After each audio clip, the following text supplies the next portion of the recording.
जब अधर्म का अंधेरा इतना गहरा हो जाए कि देवता भी लाचार हो जाएं, तब एक नई शक्ति का उदय होता है।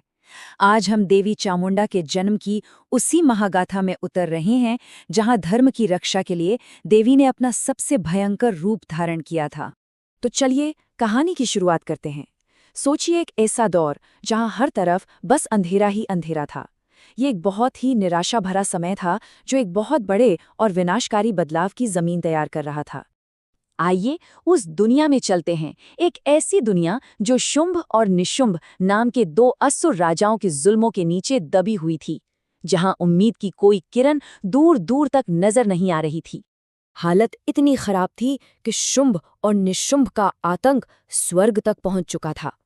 देवता बेचारे अपने ही घर में छिपने को मजबूर थे।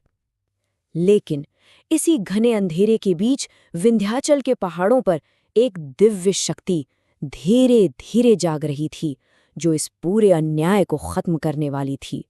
और फिर कहानी में एक बड़ा मोड़ आता है। वो पल जब असुर सेनापतियों का सामना उस दिव्य शक्ति से होता है, जो आगे चलकर उनके विनाश की वजह बनने वाली थी। तो हुआ ये कि एक मीठी सी आवाज का पीछा करते हुए शुंभ और निशुंभ के दो सबसे खूंखार सेनापति चंड और मुंड एक पहाड़ की चोटी पर पहुंचे। और वहां उन्होंने जो देखा वो उनकी सोच से भी परे था। एक शांत अलौकिक देवी, जिनके तेज से पूरा पहाड़ रोशन हो रहा था। उनके चेहरे पर ऐसा तेज था मानो हजारों सूरज एक साथ चमक उठे हों। लेकिन उस तेज में जलन नहीं, बल्कि चांद जैसी ठंडक थी। उनकी मौजूदगी में एक गजब की शांति थी, और उनकी आंखों में करुणा का सागर लहरा रहा था। ये सौम्य रूप याद रखिएगा, क्योंकि आगे हम जो भयंकर रूप देखने वाले हैं, ये उसके बिल्कुल उलट है।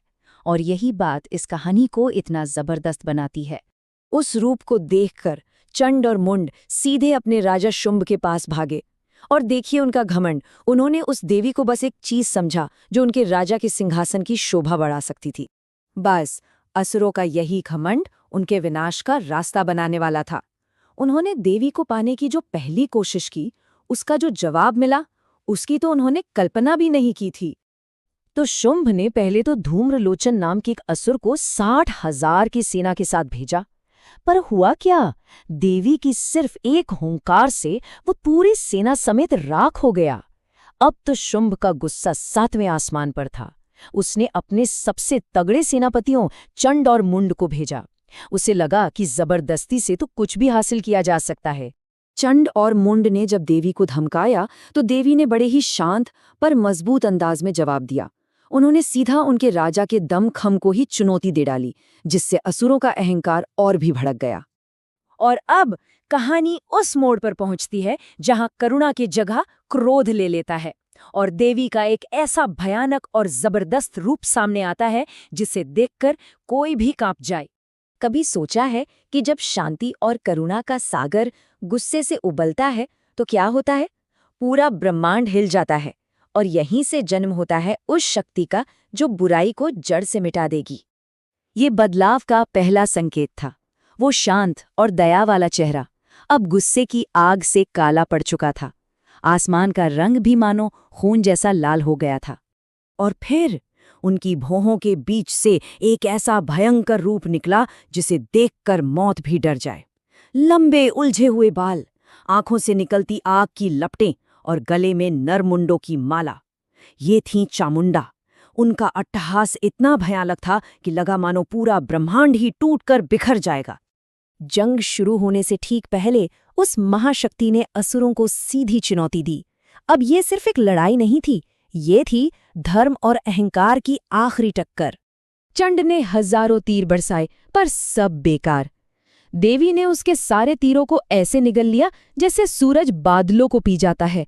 ये साफ था कि दुनिया के हथियार उस दिव्य शक्ति के आगे कुछ भी नहीं थे। मुंड की कोशिश भी नाकाम रही। उसका वो शक्तिशाली चक्र देवी के शरीर से टकराकर कांच की तरह टूट गया। अब तो ये तय हो गया था कि असुरों का अंत निश्चित है। और फिर पलक झपकते ही खेल खत्म।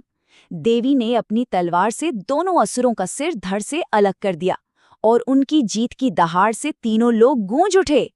इस महान जीत के साथ देवी को एक नया नाम मिला, एक ऐसा नाम जो इतिहास में हमेशा के लिए अमर हो गया। तो ये नाम चामुंडा सीधे सीधे इसी घटना से जुड़ा है। चंड और मुंड का संहार करने वाली चामुंडा, ये नाम देवी के उसी भयंकर रूप का प्रतीक है जो अधर्म को मिटाने के लिए प्रकट होता है। चंड और मुंड तो मारे गए, लेकिन ये बड़ी लड़ाई अभी खत्म नहीं हुई थी। ये तो बस शुरुआत थी। अब बारी थी उस महाअसुर की, जिसके खून की एक एक बूंद से हजारों नए असुर पैदा हो सकते थे।